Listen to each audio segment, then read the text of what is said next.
Hello बच्चों, कैसे हो आप सब। आज हम स्टार्ट करेंगे केमिस्ट्री में चैप्टर नंबर 11 का पार्ट सेकंड। अगर अभी तक आपने पार्ट फर्स्ट विजिट नहीं किया हो तो इस कार्ड पर क्लिक करके पार्ट फर्स्ट विजिट कर सकते हैं। पार्ट फर्स्ट में अपन ने अल्कोहल अल्कोहल की प्रिपरेशन रिएक्शन देखी थी। तो पार्ट सेकंड में अपन स्टार्ट करते हैं अल्कोहल की केमिकल रिएक्शन से।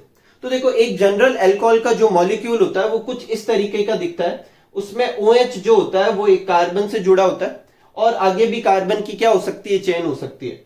इसमें देखो क्या क्या टाइप की रिएक्शन हो सकती है। एक टाइप की रिएक्शन ये हो सकती है जिसमें OH का ये बॉन्ड टूटे और H प्लस निकल जाए, ठीक है। दूसरे टाइप की रिएक्शन होगी कि बॉन्ड यहां से टूटे, बोले तो OH जो है वो यहां से ये 2 इलेक्ट्रॉन लेके निकल जाए OH माइनस के फॉर्म में।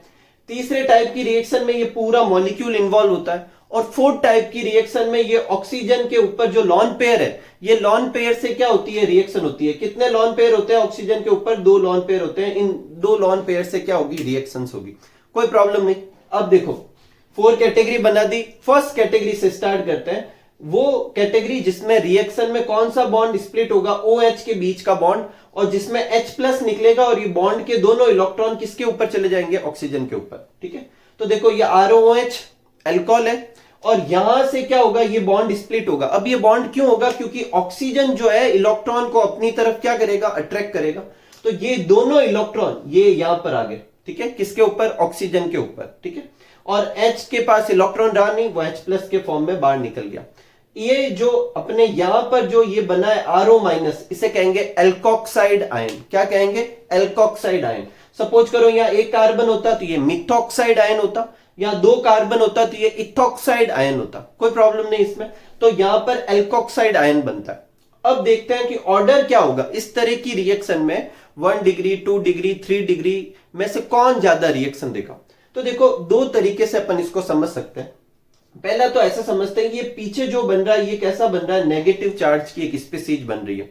और देखो एक चीज हमेशा याद रखना, अगर इंटरमीडिएट नेगेटिव चार्ज का हो तो उसे -I ग्रुप क्या करते हैं, स्टेबल करते हैं और रिएक्टिविटी बढ़ाते हैं। और अगर इंटरमीडिएट पॉजिटिव चार्ज हो तो +I वाले जितने ज्यादा जुड़ेंगे उतने ज्यादा इंटरमीडिएट स्टेबल होगा और करस्पॉन्डिंग रिएक्टेंट उतना ही ज्यादा रिएक्ट करेगा। मैं वापस रिपीट कर रहा हूं, जिस रिएक्टेंट की बात कर रहे हैं अगर उस रिएक्टेंट से नेगेटिव इंटरमीडिएट बन रहा है तो -I ग्रुप वाले क्या करते हैं, स्टेबिलिटी को बढ़ाते हैं। वो इंटरमीडिएट जो होगा उसकी स्टेबिलिटी को बढ़ाएंगे और करस्पॉन्डिंग जो भी रिएक्टेंट है वो ज्यादा रिएक्शन देगा, ठीक है। और अगर इंटरमीडिएट प्लस चार्ज का है तो उसमें +I ग्रुप वाले क्या करते हैं, स्टेबिलिटी को बढ़ाते हैं और रिएक्टिविटी भी बढ़ाते हैं। उल्टा होने पे रिएक्टिविटी घटेगी।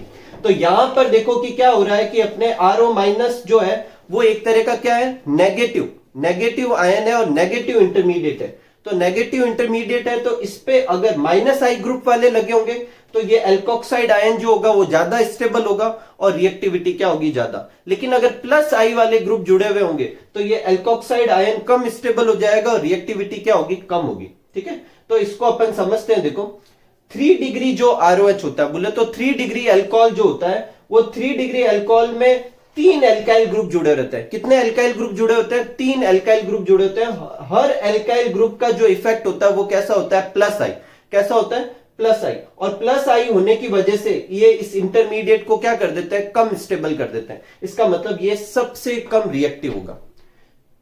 2 डिग्री जो होगा उसमें 2 R ग्रुप जुड़े हुए हैं और दोनों के +I इफेक्ट है, तो इसके कंपेयर में ये थोड़ा ज्यादा रिएक्टिव होगा, लेकिन 1 डिग्री के कंपेयर में कम स्टेबल होगा। 1 डिग्री में सिर्फ ऐसा एक ही ग्रुप होगा +I का। और मिथाइल अल्कोहल में बोले तो मिथेनॉल में एक भी +I का ग्रुप नहीं जुड़ा हुआ, तो वो इन सब में सबसे ज्यादा रिएक्टिव होगा। बोले तो इस तरह की रिएक्शन जो होगी वो सबसे आसानी से कौन देगा, मिथेनॉल देगा, और उसके बाद इथेनॉल, ठीक है। अब आगे बढ़ते, देखो इसको एक और तरीके से भी समझ सकते हैं। मैंने क्या बोला था आपको कि ये वाली रिएक्शन होने के लिए ऑक्सीजन ये जो बॉन्ड के इलेक्ट्रॉन को अपनी तरफ खींचना चाहिए, सही है। तो अब देखो ये खींचेगा क्यों, क्योंकि ये बॉन्ड कैसा है, पोलर बॉन्ड है। अगर पहले से ही ऑक्सीजन के ऊपर इलेक्ट्रॉन की डेंसिटी बढ़ा दी जाए तो अब ये इलेक्ट्रॉन को खींचने की वो जो टेंडेंसी है वो कम हो जाएगी। जो ये वाले ग्रुप जो होते हैं, ये अल्काइल ग्रुप, ये कैसे होते हैं, +I। और +I वाले क्या करते हैं, बॉन्ड के इलेक्ट्रॉन को दूसरी तरफ क्या करते हैं, पुश करते हैं। तो ऑक्सीजन के ऊपर ये इलेक्ट्रॉन की डेंसिटी को क्या कर रहे हैं, बढ़ा रहे हैं। इलेक्ट्रॉन डेंसिटी बढ़ने से ऑक्सीजन जो है वो OH बॉन्ड के इलेक्ट्रॉन को अपनी तरफ मूव कराने की टेंडेंसी को कम करता जाएगा और धीरे धीरे रिएक्टिविटी बढ़ेगी। तो इसमें कुछ भी नहीं जुड़ा हुआ है तो ऑक्सीजन बॉन्ड के इलेक्ट्रॉन को आसानी से अपनी तरफ करेगा और H+ को निकाल देगा, बोले तो ये बॉन्ड आसानी से टूटेगा। इसमें 1+I का ग्रुप जुड़ा हुआ है तो थोड़ी सी इलेक्ट्रॉन डेंसिटी ऑक्सीजन पे बढ़ जाएगी, तो ये टेंडेंसी जो है वो कम हो जाएगी, बॉन्ड थोड़ा मुश्किल से टूटेगा। 2 एल्काइल ग्रुप होंगे तो और मुश्किल से टूटेगा और 3 एल्काइल ग्रुप होंगे तो और मुश्किल से टूटेगा। ठीक है, ये अपने इधर एक्सप्लेनेशन था। बोले तो ये जो ऑर्डर जो होगा इस तरह की रिएक्शन का जिसमें OH बॉन्ड टूटता है और H+ निकलता है, उसके लिए 1 डिग्री अल्कोहल जो होता है सबसे ज्यादा रिएक्टिव होता है, फिर 2 डिग्री और फिर 3 डिग्री, और 1 डिग्री में भी सबसे ज्यादा कौन होते हैं? मीथेनॉल। ठीक है, और कारण इसका अपन +I इफेक्ट से समझा सकते हैं। एक और चीज, ये देखो ऐसी रिएक्शन में अल्कोहल ने H+ दिया, क्या दिया था? H+। और कोई भी चीज H+ देती है तो वो कैसी होती है? प्रोटॉन डोनर जो होते हैं वो एसिडिक नेचर के होते हैं। तो ये जो रिएक्शंस है, मतलब इस कैटेगरी की जो भी अपन ने यहाँ पर रिएक्शन लिखी हुई है, 5 टाइप्स की जो रिएक्शन लिखी हुई है, पांचों रिएक्शन अल्कोहल का एसिडिक नेचर शो करती है। क्या शो करती है? अल्कोहल का एसिडिक नेचर शो करेगी। अब क्यों शो करती है? क्योंकि इन सारी रिएक्शन में अल्कोहल प्रोटॉन डोनेट करेगा। और इन रिएक्शन के लिए अपन ऑर्डर देख चुके हैं। 3 डिग्री जो होगा वो सबसे कम रिएक्शन देगा, इसका मतलब 3 डिग्री अल्कोहल का एसिडिक नेचर सबसे कम होता है, उससे ज्यादा होता है 2 डिग्री अल्कोहल का, उससे ज्यादा एसिडिक नेचर होता है 1 डिग्री अल्कोहल का, और सबसे ज्यादा एसिडिक अल्कोहल में देखे तो कौन होगा? मीथेनॉल। लेकिन इसकी जो एसिडिक स्ट्रेंथ है वो बहुत वीक होती है, इवन ये वाटर से भी कम एसिडिक है। ठीक है, तो मीथेनॉल बाकी अल्कोहल के कंपेयर में एसिडिक होता है, लेकिन वो वाटर से भी कम एसिडिक नेचर का होता है। ठीक है, आगे बढ़ते हैं। देखो कौन कौन सी रिएक्शन है, इन सारी रिएक्शन में अपन को H निकालना है। ठीक है, RO वाला बॉन्ड नहीं तोड़ना है। ठीक है, जैसे अल्कोहल की रिएक्शन मैंने सोडियम से कराई, तो सोडियम जो होता है एक्टिव मेटल है, बोले तो वो सारे मेटल जो हाइड्रोजन से ज्यादा रिएक्टिव है वो क्या करेंगे? इधर इसको रिप्लेस कर देंगे, H की जगह खुद आ जाएगा Na और H निकल जाएगा। ठीक है, जो बनेगा उसे क्या कहेंगे? Sodium alkoxide. देखो RO- को मैंने क्या बोला था? एल्कोक्साइड, आगे सोडियम लग गया तो क्या बन गया? Sodium alkoxide. वैसे सोडियम जो है एक तरह का एल्केलाइन मेटल भी है, तो एल्केलाइन मेटल जो होता है वो यहां किससे रिएक्शन कर रहा है? एक माइल्ड एसिड से रिएक्ट कर रहा है। ठीक है, दूसरा ROH की रिएक्शन अगर NH से कराए तो ये H और ये H2 के फॉर्म में निकल जाएगा, इसमें भी क्या बनेगा? RONA। इसमें देखो गौर करने वाली बात ये है कि इन दोनों ही रिएक्शन में ये RO वाला बॉन्ड नहीं टूट रहा है, O और H के बीच का बॉन्ड टूट रहा है, H बाहर निकल रहा है। ठीक है, इसीलिए ये सारी कौन सी रिएक्शन है? एसिडिक नेचर वाली, इसमें भी अल्कोक्साइड ही बनेगा। एक रिएक्शन है एस्टरिफिकेशन। देखो जब मैंने ये रिएक्शन आपको प्रिपरेशन मेथड में करवाई थी तभी भी बोला था कि रिएक्शन उल्टी आएगी। वहां पर अपन ने क्या किया था? एस्टर पे वाटर ऐड किया था और क्या बना था? अल्कोहल और कार्बोक्सिलिक एसिड। यहां उल्टा करना है, कार्बोक्सिलिक एसिड और अल्कोहल आपस में रिएक्शन करके क्या बनाएंगे? एस्टर और वाटर। क्योंकि इस रिएक्शन में एस्टर बन रहा है इसलिए इस रिएक्शन को क्या कहते हैं? एस्टरिफिकेशन कहते हैं। फिर रिपीट कर रहा हूं, ये कार्बोक्सिलिक एसिड है, इसका क्या ग्रुप होता है? इसमें OH ग्रुप, और ये जो अल्कोहल का ROH है इसका H, OH और H क्या बना लेगा? H2O, और RCOOR ये बन जाएगा, क्या बन गया? एस्टर बन गया। तो कार्बोक्सिलिक एसिड और अल्कोहल आपस में रिएक्ट करके क्या बनाते हैं? एस्टर। और पहले अपन ने कौन सी रिएक्शन की थी?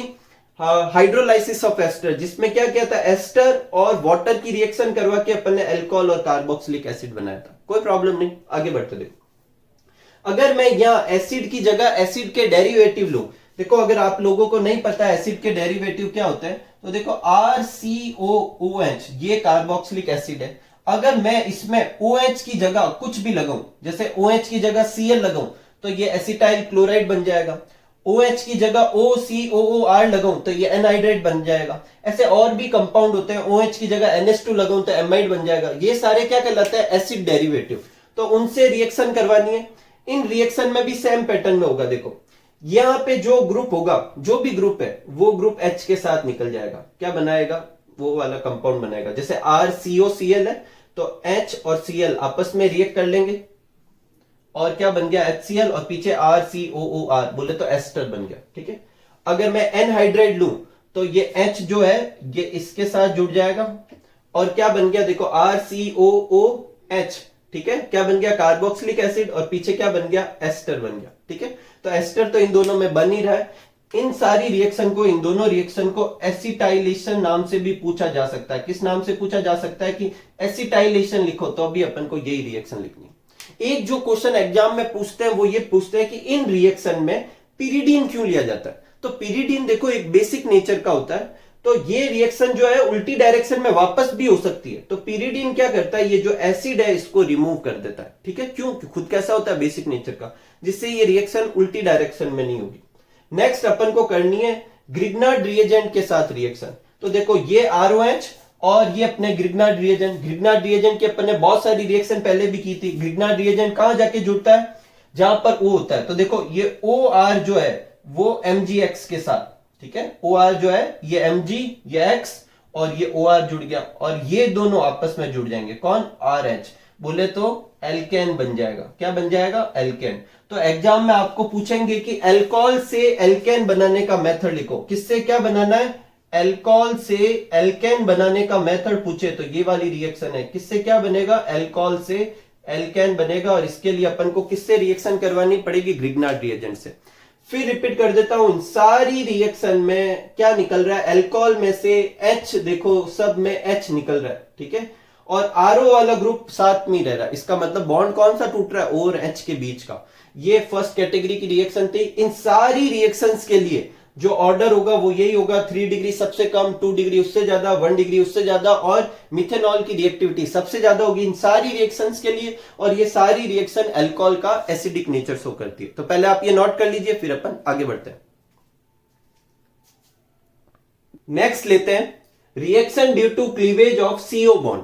मतलब पहले तरह की रिएक्शन जो थी उसमें अपने CO और H, O और H के बीच का बॉन्ड जो था वो स्प्लिट हुआ था। यहां पर कौन सा बॉन्ड इफेक्ट होगा? CO bond. इसका मतलब OH पूरा एक साथ निकलेगा। उसमें H निकला था या OH निकलेगा, उसमें H प्लस निकला था और पीछे वाले कंपाउंड जो मतलब इंटरमीडिएट बना था उस पर नेगेटिव चार्ज आया था। इसमें OH माइनस निकलेगा और पीछे जो बचेगा इंटरमीडिएट उस पर पॉजिटिव चार्ज आएगा। वहां पीछे जो इंटरमीडिएट बना था वो एक नेगेटिव एल्कोक्साइड आयन था, इसलिए जो ऑर्डर था वो ये था कि 1 डिग्री सबसे ज्यादा रिएक्टिव था, फिर 2 डिग्री और फिर 3 डिग्री। यहां पर जो इंटरमीडिएट है वो क्या बन रहा है? कार्ब कैटायन, पॉजिटिव चार्ज का बनेगा, इसलिए जो ऑर्डर ऑफ रिएक्टिविटी होगा वो उल्टा होगा। 3 डिग्री सबसे ज्यादा रिएक्टिव होंगे इस तरह की रिएक्शन के लिए, 2 डिग्री और फिर 1 डिग्री होगा। ठीक है, तो देखो ये तरह की रिएक्शन में क्या होगा, ये OH जो है, ये मैंने रेड कलर से शो कर रखा है, C और O के बीच का बॉन्ड, ये बॉन्ड क्या होगा? टूटेगा। और कैसे टूटेगा? ये OH ये दोनों इलेक्ट्रॉन लेकर निकल जाएगा, बोले तो OH माइनस के फॉर्म में। तो यहां पर क्या बनेगा? पीछे CH3 के ऊपर प्लस, यहां पर यहां प्लस, यहां पर यहां प्लस और यहां पर यहां प्लस। ठीक है, और यहां पर यहां प्लस आएगा तो ये कौन सा होगा? 3 डिग्री कार्ब कैटायन बनेगा। इसमें 2 डिग्री कार्ब कैटायन, इनमें 1 डिग्री कार्ब कैटायन, इसमें CH3 कार्ब कैटायन। ठीक है, अब जो 3 डिग्री कार्ब कैटायन होता है वो सबसे ज्यादा स्टेबल होता है। क्यों? क्योंकि इंटरमीडिएट कौन सा बन रहा है? पॉजिटिव चार्ज का। और प्लस आई ग्रुप जो होते हैं वो पॉजिटिव चार्ज को क्या करते हैं? स्टेबल करते हैं। कैसे स्टेबल करते हैं? तो देखो जो इंटरमीडिएट बनता है उस पे चार्ज कैसा आ रहा है? प्लस का।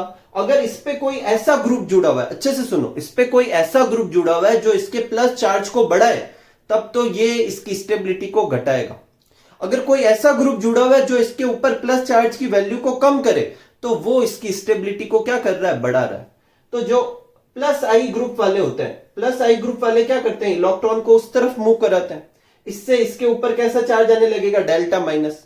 पहले से कैसा चार्ज है? प्लस, तो इसका मतलब प्लस कम होगा, और प्लस कम होगा तो ये चीज स्टेबल होने लगेगी। जितने ज्यादा प्लस आई ग्रुप वाले जुड़े होंगे उतना ही ज्यादा कार्ब कैटायन स्टेबल होता है, और जितने ज्यादा माइनस आई वाले जुड़े रहते हैं उतना ही कार्ब कैटायन कम स्टेबल होता जाता है। जबकि नेगेटिव इंटरमीडिएट के लिए उल्टा होता है, जितने ज्यादा माइनस आई ग्रुप वाले जुड़े होते हैं उतना ही ज्यादा वो स्टेबल होता जाता है, और जितना ज्यादा प्लस आई वाले जुड़े होंगे उन पे ऊपर वो उतना ही कम स्टेबल होगा। प्लस वाले को प्लस आई स्टेबल करता है, माइनस वाले को माइनस आई वाला स्टेबल करता है, कोई प्रॉब्लम नहीं। तो यहां पे देखो ये जो इस तरह की रिएक्शन जो होगी जिसमें C और O के बीच का बॉन्ड टूटेगा, वो रिएक्शन 3 डिग्री सबसे आसानी से शो करेंगे, फिर 2 डिग्री, फिर 1 डिग्री। और कारण क्या है कि इन तरह की रिएक्शन में क्या बनता है? कार्ब कैटायन, और वो कार्ब कैटायन जितना ज्यादा स्टेबल होगा उसका करस्पॉन्डिंग अल्कोहल उतना ही ज्यादा रिएक्टिव होगा। जैसे जैसे R ग्रुप जुड़ते जाएंगे वैसे वैसे स्टेबिलिटी बढ़ेगी, और 3 डिग्री में R ग्रुप 3 होते हैं, 3 कार्बन जुड़े रहेंगे, बोले तो 3 एल्काइल ग्रुप जुड़े रहेंगे, इसलिए वो सबसे ज्यादा स्टेबल होगा। ठीक है, अब इस तरह की जो रिएक्शन है वो अपन 10 चैप्टर में कर चुके हैं, हैलोजन डेरिवेटिव वाले में। वहां पर अपन ने अल्कोहल की बहुत सारे कंपाउंड के साथ रिएक्शन करके हेलो एल्केन बनाई थी। तो वो सारी रिएक्शन यहां पर है, मैं जल्दी जल्दी से कराऊंगा, डिटेल में वहां पे करवा दी, उनकी मैकेनिज्म वगैरह सब कुछ। जैसे पहली रिएक्शन वहां थी HX के साथ, तो क्या होगा, OH निकलेगा और वो H के साथ जुड़ के क्या बना लेगा, H2O, पीछे क्या बन जाएगा, RX, बोले तो हेलो एल्केन बन गया। दूसरी रिएक्शन थी वहां फॉस्फोरस ट्राईहैलाइड से, PCl3 से, PBr3 से, Pi3 से। तो उस रिएक्शन में मैंने वहां पर करवाया था कि अल्कोहल के कितने मॉलिक्यूल लेने पड़ेंगे अपन को, 3। मैं वहां पर बहुत ही क्लियरली बोला था कि जब भी फॉस्फोरस ट्राईहैलाइड के साथ रिएक्शन करवानी है तो सामने वाले के 3 मॉलिक्यूल लेने हैं। मैं वहां डिटेल में करवा चुका हूं, मैं फिर रिपीट कर रहा हूं। अगर किसी ने वो वीडियो नहीं देखा हो तो 10 चैप्टर का पहले वो वीडियो देख ले, वहां पे फुल डिस्क्रिप्शन है, तो यहाँ जल्दी जल्दी देख लेते हैं। तो ROH की अगर PX3 के साथ रिएक्शन करवाएंगे तो भी हेलो एल्केन बनेगा, साथ में क्या बनेगा, H3PO3। और ये भी मैंने याद करवाया था कि जब भी PX3, PCl3, PBr3 इनकी रिएक्शन होगी तो साथ में H3PO3 निकलेगा। फिर PCl5 के साथ रिएक्शन, ये भी अपन पहले कर चुके हैं। PCl5 के साथ रिएक्शन होती है तो मैंने आपको समझाया था कि POCl3 और HCl 2 प्रोडक्ट तो निकलते ही हैं, पीछे जो Cl बचेगा वो R के साथ निकल के ये भी हेलो एल्केन बनेगा। एक अपने थी डार्जन प्रोसेस, याद हो आपको, थायोनिल क्लोराइड के साथ करवाई थी। इसमें SO और O SO2 के फॉर्म में निकल जाएगा, एक H और Cl HCl के फॉर्म में निकल जाएगा और RCl बन जाएगा। ठीक है, हेलो एल्केन। तो ये सारे हेलो एल्केन बन रहे हैं और ये सब रिएक्शन अपन डिटेल में कर चुके हैं। ठीक है, हाँ, इस रिएक्शन में पिरिडीन क्यों लेते हैं, जिसका कारण अभी भी बताया था, पहले भी बता चुका हूं। पिरिडीन इस एसिड को क्या करेगा, हटाने का काम करेगा। SO2 गैस होती है, निकल जाती है और ये हेलो एल्केन बनाने का अच्छा मेथड था। ठीक है, एक दो एक्स्ट्रा भी है रिएक्शन। देखो, अगर ROH की अमोनिया के साथ करवाएं तो इसी पैटर्न में रिएक्शन करवानी है। तो देखो, यहां से OH निकलना है और अमोनिया से एक H कम कर दो तो OH और H क्या बना देगा, H2O। तो यहां पीछे क्या बचा, NH2 और R के साथ RNH2, बोले तो ये एमीन बनाने का मेथड हो गया। अगर अल्कोहल से एमीन बनाना हो तो अमोनिया के साथ रिएक्शन करवा दो। एक रिएक्शन और होती है रिडक्शन। ये रिएक्शन आपके 11th में थी हाइड्रोकार्बन वाले चैप्टर में। वापस देखते हैं, जब देखो रेड फॉस्फोरस और HI से रिएक्शन करवाई जाती है तो हमेशा रिडक्शन होता है, याद रखना। बेसिकली रिएक्ट कौन करेगा, हाइड्रोजन रिएक्ट करेगा HI का, I तो I2 के फॉर्म में निकल जाएगा। तो देखो HI के जो ये 2 HI ले रखे हैं तो इसके दोनों I एटम जो है I2 के फॉर्म में निकल गए। यहां बेसिकली क्या बचा, 2H। ठीक है, एक H OH के साथ H2O के फॉर्म में और एक H यहां आ जाएगा RH। बोले तो अल्कोहल को एल्केन में कन्वर्ट करना हो तो ये भी एक तरीका है। एक तरीका भी अपन ने देखा था, किससे रिएक्शन करवानी थी, ग्रिग्नार्ड रिएजेंट से। तो अभी अल्कोहल को एल्केन में कन्वर्ट कर सकते हैं। और एक तरीका है अल्कोहल को एल्केन में कन्वर्ट करने का, क्या, रिडक्शन। ठीक है, तो ये अपने सेकेंड कैटेगरी की रिएक्शन भी पूरी होती है। थर्ड कैटेगरी देखते हैं। थर्ड कैटेगरी में पूरा जो ग्रुप होता है वो काम करता है, बोले तो एल्काइल और हाइड्रोक्सिल दोनों ही तरह के ग्रुप पार्टिसिपेट करते हैं। इसमें जो पहली रिएक्शन है वो कंसंट्रेट H2SO4 के साथ। अब देखो ध्यान से मेरी बात सुनना, जब भी किसी चीज की रिएक्शन, ये मैं पहले बता चुका हूं, कंसंट्रेट H2SO4 के साथ करवाते हैं तो कंसंट्रेट H2SO4 के साथ करवाने पे डिहाइड्रेशन होता है। क्या होता है, डिहाइड्रेशन। बोले तो H2O का मॉलिक्यूल निकलेगा। अब वो H2O का मॉलिक्यूल 2 मॉलिक्यूल के बीच में से निकल रहा है या एक मॉलिक्यूल के अंदर से निकल रहा है या कुछ पार्ट इधर से कुछ और कहीं से, पर H2O जरूर निकलेगा। अब जो अल्कोहल जो होता है वो डिहाइड्रेशन तो देता है, पर कैसा और क्या प्रोडक्ट बनेगा वो डिपेंड करेगा कि आपने टेम्परेचर कैसा ले रखा है। अगर 373 केल्विन टेम्परेचर लें तो क्या होगा, ध्यान से सुनना। अल्कोहल का जो OH है वो और H2SO4, देखो H2SO4 को ऐसे लिख सकते हैं HSO4, तो उसका H और अल्कोहल का OH H2SO4 नहीं H2O के फॉर्म में निकल जाएगा। पीछे क्या बचा, CH3 CH2 और इधर क्या बचेगा, HSO4। तो CH3 CH2 HSO4 और साथ में H2, बोले तो इथाइल हाइड्रोजन सल्फेट बन जाएगा। लेकिन ये कब होगा, जब अपन गर्म कितने डिग्री सेंटीग्रेड केल्विन पे कर रहे हैं, 373 केल्विन पे गर्म कर रहे हैं।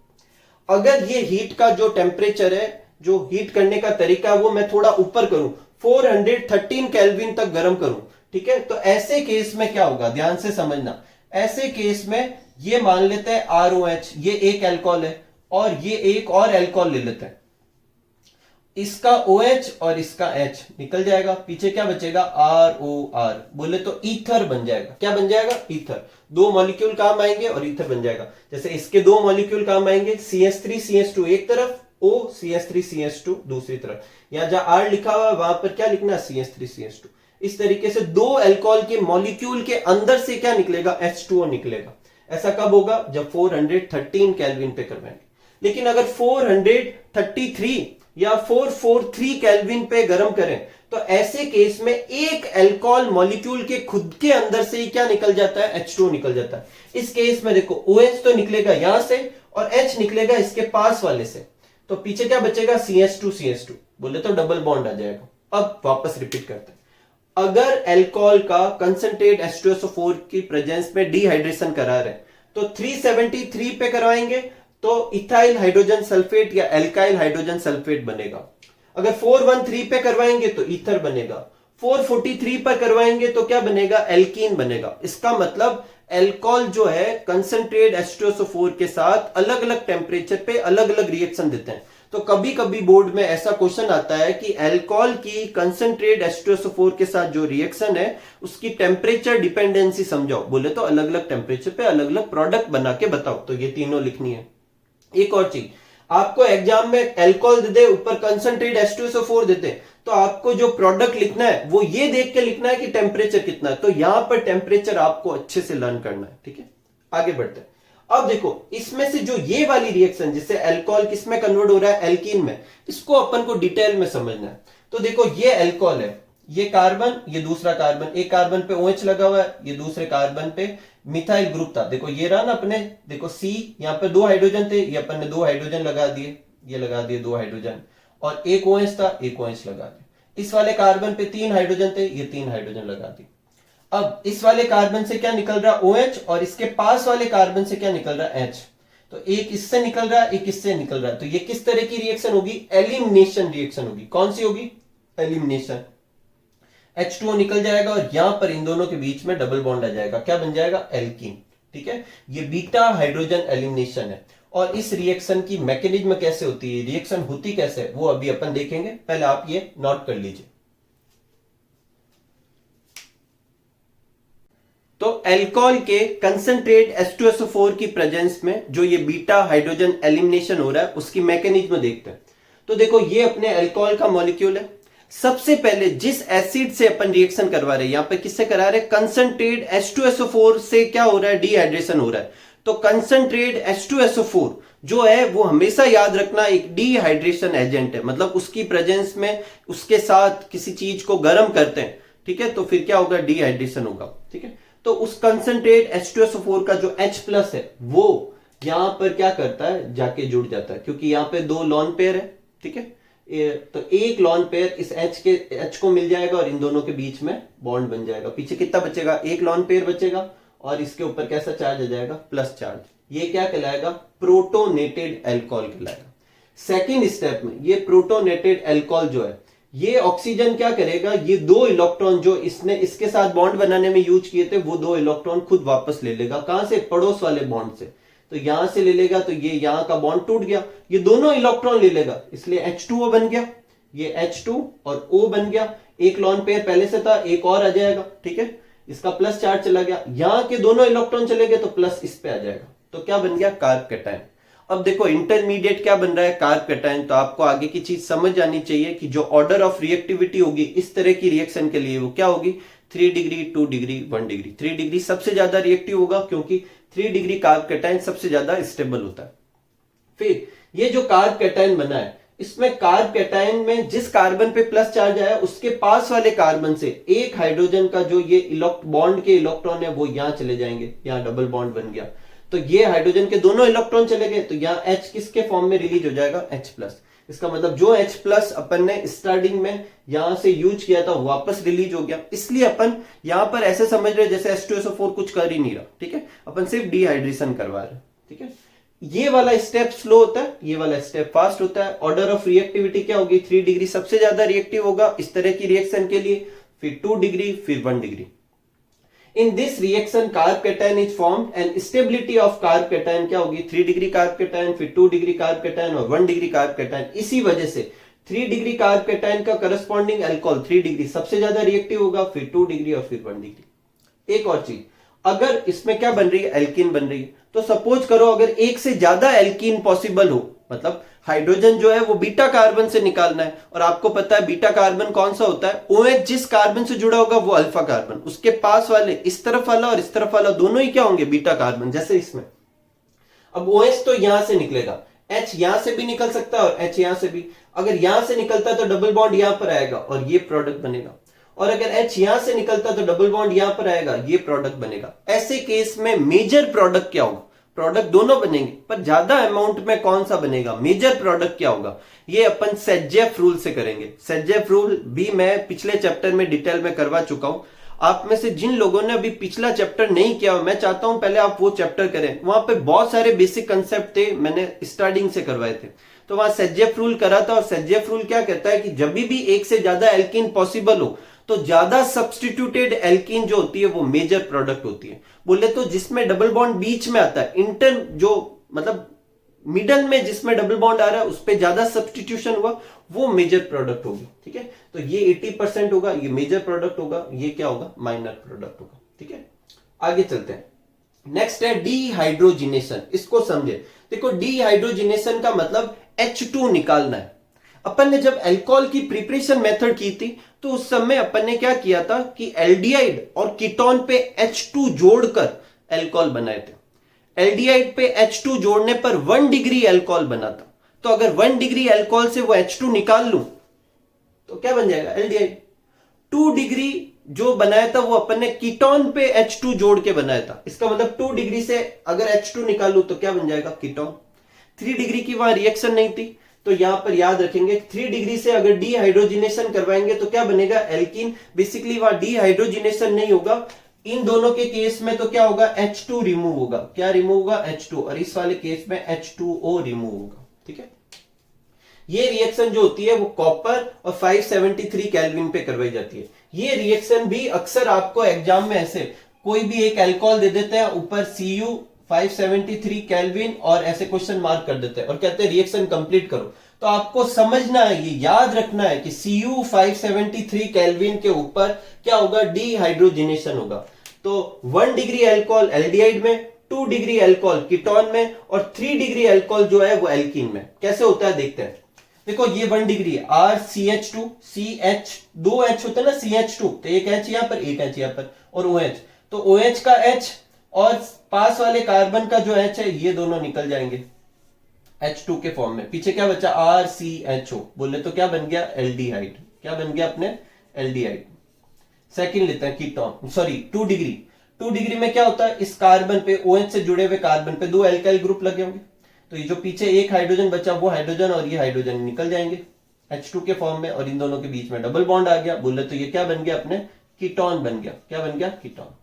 3 डिग्री के केस में देखो क्या होगा, 3 डिग्री के केस में यहाँ 3 एल्काइल ग्रुप जुड़े होंगे। रिएक्शन समझाने के लिए मैंने एक एल्काइल ग्रुप की जगह CH3 ले लिया। अब यहां पे क्या होगा, यहां से H और यहां से H नहीं निकलेगा, यहां से OH और इस CH3 में से एक H वो निकल जाएगा H2O के फॉर्म में। तो ये तो पूरा ही चला गया, इसकी एक वैलेंसी खाली हो गई, इसमें से एक हाइड्रोजन चला गया, इसकी भी एक वैलेंसी खाली हो गई, तो इसके बीच में डबल बॉन्ड आ गया। बोले तो क्या बन गया, एल्कीन। तो ये जो रिएक्शन है ये आप ऐसे याद रखें। देखो इस वाली रिएक्शन में आपको ऐसे याद रखना चाहिए कि 1 डिग्री अल्कोहल का डीहाइड्रोजिनेशन करने से एल्डिहाइड बनता है, 2 डिग्री से कीटोन, 3 डिग्री से एल्कीन। और फिर होता कैसे, उससे प्रैक्टिस करें। और एक चीज ये आप मैंने प्रिपरेशन के समय भी करवाई थी, रिएक्शन दोनों तरफ है, तो याद रखें एल्डिहाइड का H2 जोड़ेंगे बोले तो एल्डिहाइड का रिडक्शन करेंगे तो अल्कोहल बनेगा। अल्कोहल का डीहाइड्रोजिनेशन बोले तो एक टाइप का ऑक्सीडेशन, वो करने पर एल्डिहाइड बन गया। कीटोन का रिडक्शन करने पर अल्कोहल, 2 डिग्री अल्कोहल बना था, 2 डिग्री अल्कोहल का डीहाइड्रोजिनेशन करने पर कीटोन बन गया। और 3 डिग्री में याद रखना है क्या बनेगा, एल्कीन बनेगा। कोई प्रॉब्लम नहीं। इसकी देखो अल्कोहल की कुछ रिएक्शन और कुछ कंपाउंड बाकी है, उसे अपन नेक्स्ट पार्ट में करते हैं।